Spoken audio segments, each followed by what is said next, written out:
ఖమ్మంలో పలు అభివృద్ధి కార్యక్రమాలు ప్రారంభించారు ఎమ్మెల్యే పువ్వాడ అజయ్ కుమార్. 22, 23వ డివిజన్లో సీసీ రోడ్లు, సైడ్ డైన్స్ పనులకు శంకుస్థాపన చేశారు. ప్రభుత్వం ప్రజా సంక్షేమం కోసం కృషి చేస్తుందన్నారు. ప్రజల అవసరాలకు తగినట్లుగా కార్పొరేషన్లో అన్ని మౌలిక సదుపాయాలు కల్పిస్తామన్నారు. భద్రాద్రి కొత్తగూడెం జిల్లా ముల్కలపల్లి మండలం వేపకోయ రామవరం దగ్గర కూలీలతో వెళుతున్న ట్రాక్టర్ బోల్తా పడింది. ఈ ప్రమాదంలో 28 మందికి గాయాలయ్యాయి. వీరిలో 4గురికి తీవ్ర గాయాలు కావడంతో కొత్తగూడెం ఆసుపత్రికి తరలించారు. పూసుగూడెంకు చెందిన 30 మంది కూలీలు పని కోసం వెళుతుండగా ప్రమాదం జరిగింది.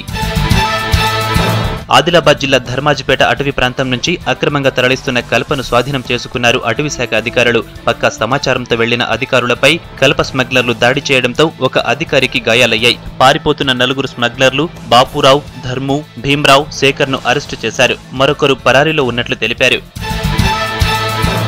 ప్రభుత్వం చేనేత కార్మికుల సంక్షేమానికి కృషి చేస్తుందన్నారు ప్రభుత్వ విప్ గొంగిడి సునీత.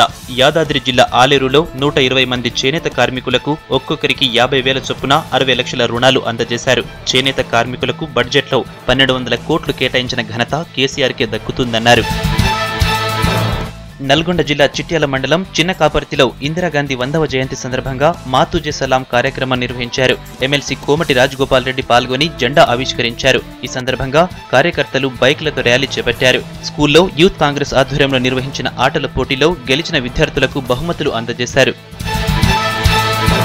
కామారెడ్డి అభివృద్ధిలో ముందుండాలన్నారు ప్రభుత్వ విప్ గంప గోవర్ధన్. కామారెడ్డి నియోజకవర్గంలో 41 అభివృద్ధి పనులకు 7,52 లక్షల రూపాయలు మంజూరైనట్లు తెలిపారు. మిషన్ కాకతీయ ఫేజ్ 3లో చెరువుల అభివృద్ధి, సీసీ రోడ్లు, మరమ్మతు పనులు జరుగుతున్నాయన్నారు. పనులు వర్షాకాలంలోపు పూర్తి చేయాలని అధికారులను ఆదేశించారు.